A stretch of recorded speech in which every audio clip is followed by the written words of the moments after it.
আগামীর বাংলাদেশ বা অদূর ভবিষ্যতে যে বাংলাদেশ বিনির্মাণের যে পরিকল্পনা বর্তমান সরকারের রয়েছে, সেই পরিকল্পনা অনুযায়ী যদি আমরা এগিয়ে যাই, নিঃসন্দেহে আমাদের যে অন্তরে যে স্বাধীনতার চেতনাবোধ, আমাদের যে মুক্তিযুদ্ধের ইতিহাসের যে লালন এবং মুক্তিযুদ্ধের ইতিহাসের বাস্তবায়ন, এটি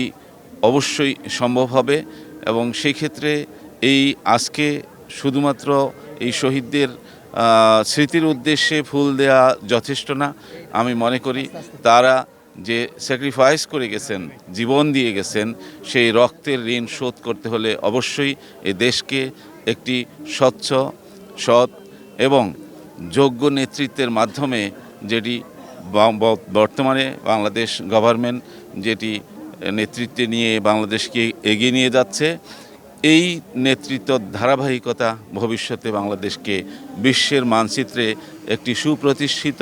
সুন্দর, সভ্য এবং চমৎকার একটি দেশ হিসাবে পাবে।